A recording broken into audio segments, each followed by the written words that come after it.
So now we will discuss about the absorption spectra and emission spectra. I have already explained all this initially, but I am still again describing it, how the atoms can be excited. Okay, so atomic excitation,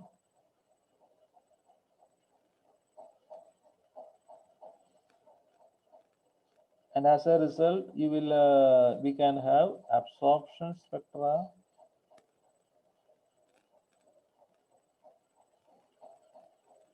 as well as emission spectra. First, we will discuss emission spectra, okay, and then we will discuss absorption spectra. This both I have explained initially. I think you hope you remember that. So, how atoms can be excited? That is the first question. Atom excitation means electron excitation. Nothing happens with the nucleus. Generally, atom means electron.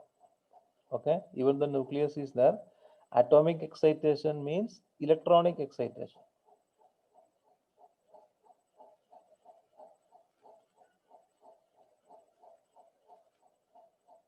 Okay, so when the atom goes from lower level ground state or lower level to the higher states or excited states,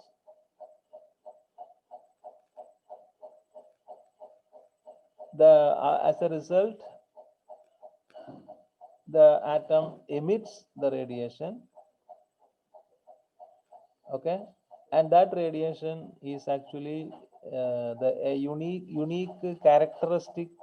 Radiation contains the unique characteristic wavelength or unique characteristic spectra of the atom. Okay, so the excitation can be actually done in different ways, and one way is it's a collision process. A collision process can excite the atom. Okay, so if a fast moving electron or accelerated electron collides with the atom means the electron. Okay, so the electron can go to the excited state. So collision is a process by which an atom can be excited.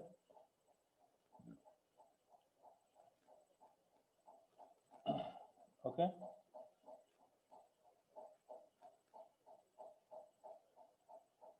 uh, and when the atom is excited, just to understand that in the excited state the electron remains for a very short time, of the order of 10 to the power of minus 8 seconds. This is the lifetime of the excited state. Just after this time, the electron goes back to the lower state. So this is the lower state. So the electron is excited due to collision. Okay, so the electron reaches here in the excited state. Here it remains only 10 to the power of minus 8 seconds. Very short time. And immediately after this time, the electron jumps back to the lower state, which is known as spontaneous emission. As a result, the difference in energy is radiated as E2 minus E1 or H nu. So H nu is the radiation emitter with a frequency nu. Okay, so this process is known as spontaneous emission or a natural emission. So no need of help from anybody. If an electron is excited, immediately it goes back to the lower state. This is known as spontaneous emission. And if you actually this lifetime is different for different cases. In the case of spin excitation, it lifetime is more, nearly 10 to the power of -7 seconds if it is spin excitation. Okay, that is 10 times than the electronic excitation. Lifetime is more. When you a spin state is excited, it remains more time in the excited state. Lifetime is more. Okay, so if the lifetime is more, such property actually we use in lasers for population inversion. Hope you remember that idea, lifetime in the excited state. Now come back to the collision. How this collision can be performed is, one way is you simply heat the atom. Simple way is heating the atom, a collection of atoms. So they will collide with each other. They will release electron. Ionization will come. Electrons will again collide with atoms. Like that, many collisions will happen if you simply heat that material. That is one option. Another option is, but in laboratory you can use a discharge tube. Suppose you take a discharge tube. Discharge tube means is a vacuum is there, then two electrodes are there. Electrodes are applied a high potential difference. So this is a discharge tube. A discharge tube will happen in the so whatever the you want to study the sample. If you want to study hydrogen atom, you fill this discharge tube with the hydrogen atom. Okay, but then when the discharge happens, the electrons, highly accelerated electrons, collides with the hydrogen atom. Okay, so the electrons gets more kinetic energy due to acceleration. So that kinetic energy, if it is sufficient to transfer energy, atom will excited. If the energy is small, atom will not be excited. Okay. Suppose if what is the difference between these two energies? That much of energy you have to give by collision. Then only the atom gets excited. Otherwise, atom will not take part in excitation. Okay.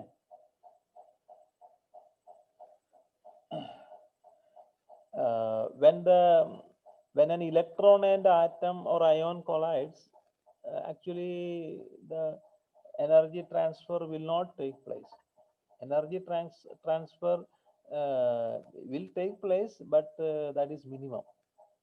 Energy transfer will be maximum when mass of the particles are almost equal. When accelerating electron collides with an atomic electron, energy transfer will be easily take place. Okay. Suppose this is E0 and this is E1, then E1 minus E0 energy, kinetic energy will be there for the accelerated electron. Okay. Then only if the electron collides with the atomic electron, the atomic electron goes to the excited state. Okay. And immediately after this 10 to the power of -8 second lifetime, the electron is de-excited, and the corresponding energy is emitted as radiation, h nu. So this kind of spectrum is known as emission spectrum. Okay, emission spectrum. So whatever you see in the laboratory, mercury spectrum, sodium spectrum, etc., all are emission spectra. Okay, mercury spectrum, sodium spectrum, all you are seeing in the laboratory are emission spectra. Okay, so that is one way of So these are actually some lines. You see some red line, then them red, violet, indigo, blue, green. All these colors, different colors you can see. These are the each line represents particular wavelength. Okay, so they are dispersed by a grating or prism, so you can see them separately. So this is known as the emission spectra. Okay, each line corresponding to one transition. If one transition gives only one line, okay, this line is given by another transition. Okay, so this is the emission spectra, lot of lines. And remember that the spectra is a unique characteristic of each atom. In our periodic table we have many atoms. Each atom will have unique spectra. No spectra will be same. No spectra of different atoms will be same. Each spectra will be the characteristic quantity of an atom. Remember that point, very important. So that is how you can, if you see the spectra, you can identify what is the sample here, which gas is here. Okay, not only for gas, for liquid or solid, for everything you can have the emission spectra by different technique. If it is a gas, you take it in the discharge tube. If that is a liquid, or if that is a solid, you can use some other technique. You can use the arc spectra. You can produce the arc spectra. You can keep the sample there, so the arc light will have the characteristic spectra. Okay, now another method is the absorption method spectra. For that, you have to use a incandescent lamp, which is we have used the in our houses in olden times. So incandescent lamp, what is the specialty is that this will emit all the spectral lines. So the spectrum of incandescent lamp will have a continuous spectra. So there is a red patch, there is a orange patch, there is a green patch, there is a blue patch. So continuously it is varying. That means the spectra of a incandescent lamp has a continuous spectra. So you have to initially you should have a incandescent lamp. So photons of all wavelength are coming from this one, and you keep the sample here. Suppose our sodium. Suppose you have a sodium vapor filled in this capsule, and the light is allowed to pass through this capsule. So you can see that sodium has two characteristic lines, D2 lines. Okay, such that this sodium vapor present in this capsule will absorb that particular characteristic wavelength. Okay, so sodium, here it is sodium vapor lamp is emitting emission spectra. Here the same sodium vapor can absorb the same spectral line, same wavelength energy sodium can absorb. Okay, so in the resultant spectra, you can see that there is a dark line in the continuous spectra. So you have the continuous spectra, and you can see a dark. How can I draw a dark line here? So I will draw like this. So there is a absence of light here. Okay, all other places we have the light. Okay, like this. All other places you have the spectrum. Here you have a dark line. That means you have a absorption spectra here. That two line here, sodium emitted two lines when you properly excited sodium vapor lamp. Here sodium is vapor is kept in a capsule, so that the same two lines, same two energy HNUs are absorbed by the sodium atom, and its absence you can show here, see here. Its absence of that energy you can see here, which is known as absorption spectra. Here that particular wavelength is absorbed by the sodium atom. Okay. Now a question arises, after absorption, again after 10 to the power of -8 seconds, the sodium emits that radiation. Then why not? Then why this dark band appears here? The answer is the sodium. It is true that sodium absorbs and immediately emits the radiation, but emission is in the random direction, not in this particular direction. Okay, some light may reach here also, but sodium atom re-emits radiation in random directions, no preferred directions. So here a comparative darkness will appear here. So this kind of spectra is known as absorption spectra.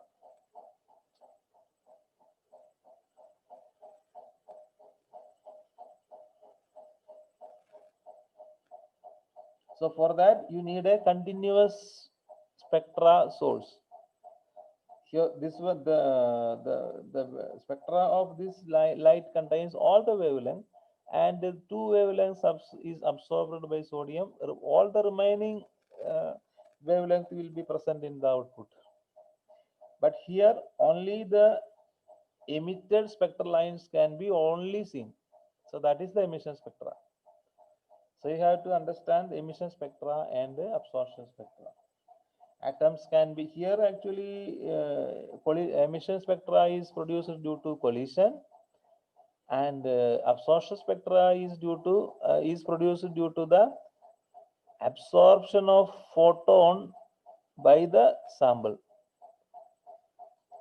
Photon gets absorbed by the sample and re-emitted in random directions. So you get a comparatively darkness here. Is that idea clear? I think that is clear.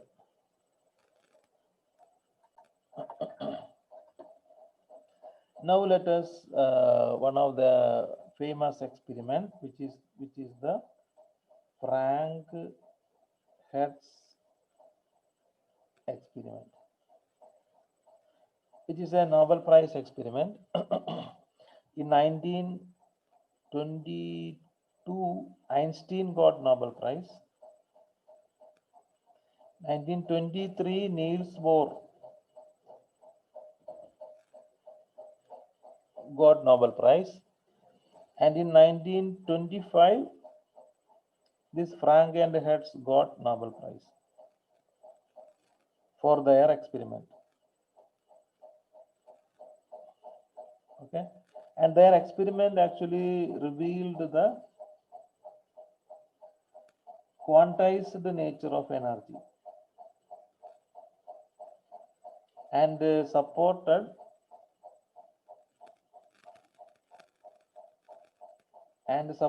the Bohr's theory. Experimental support of Bohr's theory. They did an experiment. The experimental arrangement consists of a discharge tube, as we described earlier. A discharge tube means a strong glass tube which is evacuated, and this discharge tube, one end consists of a filament.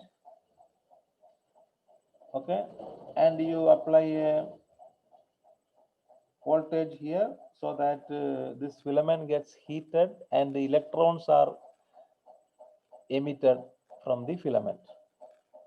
Okay, and this glass discharge tube is filled with mercury vapor.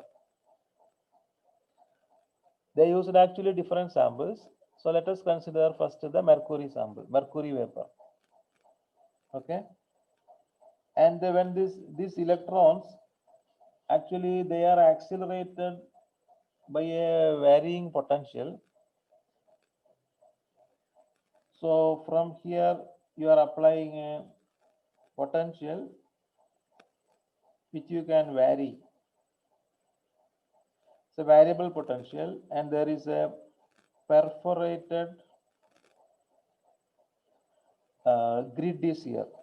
Means there are many holes in that grid. So that is a perforated grid. Okay. Now the anode or plate is kept at very close to this perforated grid, and see here it is positive. A positive potential is applied here. So what happens is when you apply complete this circuit, this area is having a retarding potential. Okay. So up to this point, perforated grid, electrons are accelerated because the positive charge is here, positive potential is here. So electrons are get accelerated up to this, and up to after this point, there is an ammeter here for measuring the current, and a retarding potential is applied between the grid and the anode or the plate, collecting plate. This is the experimental arrangement in simple words. And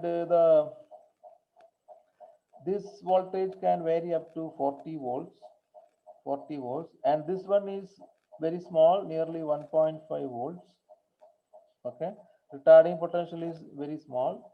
This is nearly 40, 0 to 40 you can vary.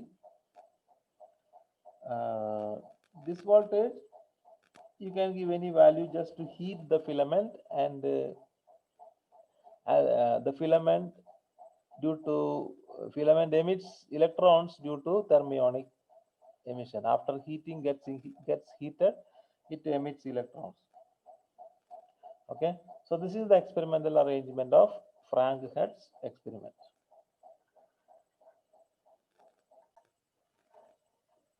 So what happens in this experiment is we start from this filament voltage is switched on so that electrons are emitted, and we increase the voltage from 0 so that this electron gets slowly accelerated towards the grid. And in between their travel, they collide with the mercury vapor atoms, mercury atoms. Okay.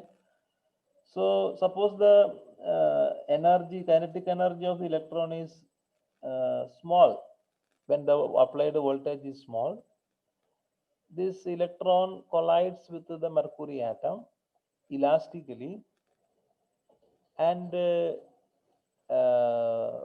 very small energy transfer takes place between the electron and the mercury atom. Okay, because mercury is very massive, electron is very small. We already discussed that when the mass is comparable, then only electron energy transfer becomes maximum, or this energy should reach the exact energy difference of two levels of the mercury atom.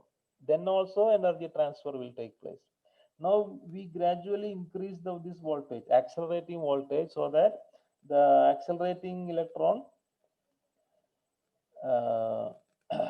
gets more energy.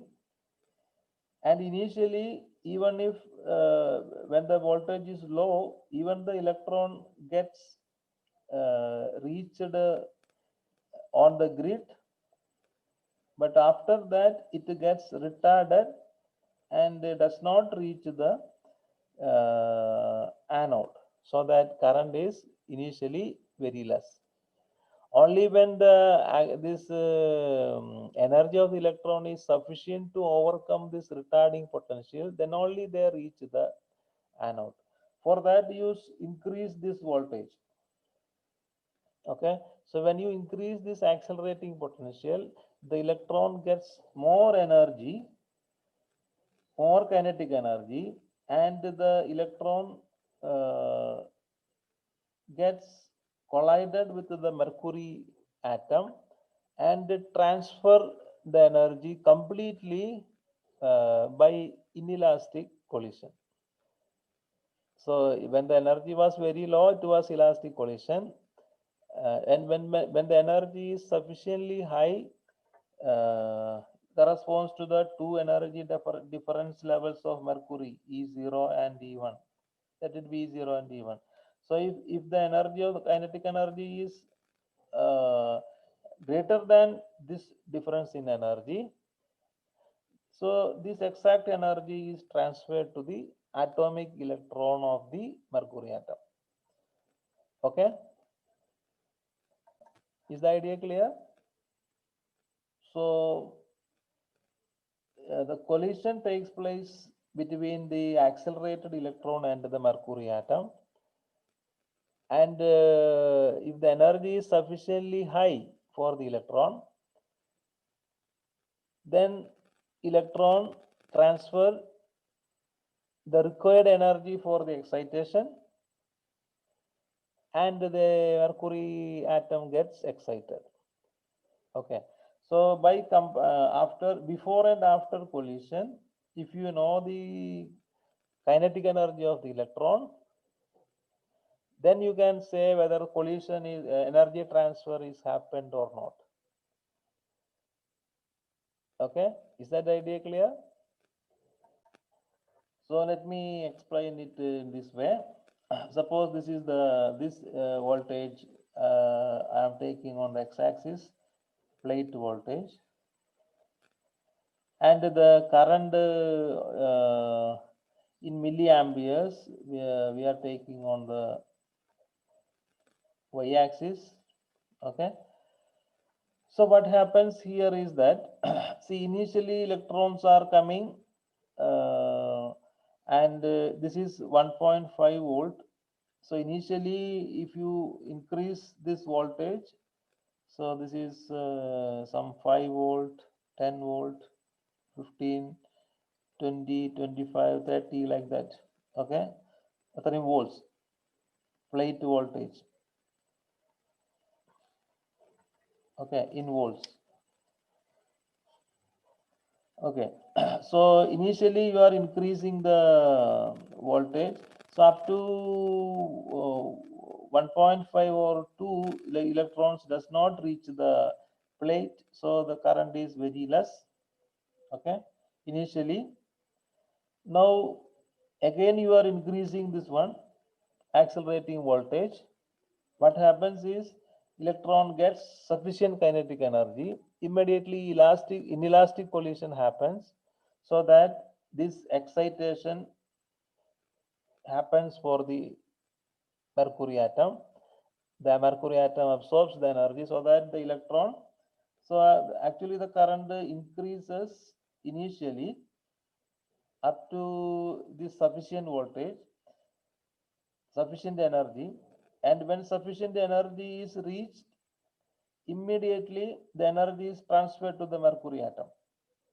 Okay, mercury atom absorbs energy, electron loses energy, electron transfer its energy to the mercury atom through an inelastic collision, and immediately then the electron loses energy and does not reach the anode, so that immediately you can see a fall in current. Okay, now you again increase this voltage, gradually you again increase the voltage, so only one collision happens, and remaining energy, electrons reaches on the plate. So again, gradually it increases. Okay, gradually it increases. Again, suppose almost 4.9 volt. This happens almost at 4.9 volt. If again another 4.9 volt reached, up to that the electrons reaches here, and if again it increases by 4.9 volt, two collisions happens. Electron collides with one mercury atom, and with the balance energy, electron collides with the next mercury atom. Okay, so 1.4, 4.9, again 4.9 comes. Up to this, there is an increase, then again it decreases to a lower value. So for each, this process continues. If you okay, each the difference between these peaks will be almost 4.9 volt. 4.9 volt. Okay, this is also 4.9 volt. So that means electrons gets more energy, but it transfer this 4.9 volt to each mercury atom, and through a series of collision, only with the balance energy it reaches the positive anode. Okay, after overcoming this retarding potential. Okay, and the calculation shows that what is the importance of this 4.9 volt. Why you this 4.9 volt is actually uh, corresponding to the spectral line of mercury atom, which is nothing but 2536 angstrom. So to show that, you take that equation E equal to h nu or hc by lambda. Okay, so what is lambda? Lambda equal to hc divided by E. Okay, so h is 6.62 into 10 to the power of minus 34. C is 3 into 10 to the power of 8 divided by what is energy? 4.9 volt. So 4.9 into electron, you have to, this is 4.9 electron volt, so you got to change into joules. 1.6 into 10 to the power of minus 19. So this will be around 2536 angstrom. So 4.9 electron volt actually corresponding to the 2536 angstrom spectral line of the mercury atom. Okay, so this 2536 angstrom is the energy difference, the lambda corresponding to this energy difference. Okay, h nu equal to c by lambda, where lambda is this one, and this is the energy or voltage, energy or voltage equal to 4.9 volt. Okay, so this shows that the mercury atom absorbs 4.9 volt, 4.9 volt, 4.9 volt. All other energy it is neglected. Okay, suppose 4.8 volt electron volt energy, the mercury atom does not absorb. That 4.8 corresponding that electrons reaches the anode. That is why you get this peak 4.8. Immediately 4.9 energy energy of the electron becomes 4.9 volt. Immediately the energy transferred to the mercury atom, so that you get a dip. Suddenly the electron does not reach us here. Again, if the 4.2 4.9, that is 9.8 volt, 9.8 suppose 9.7 volt energy uh, obtained for the electron, 9.7 volt. One 4.9 volt is given to mercury atom, and then remaining current reaches the anode. And when it reaches 9.8 volt, immediately two collision happens, and the electron does not reach the electron completely loses the energy to the atom, completely transfers the energy to the mercury atom through the inelastic collision, and suddenly you get another dip.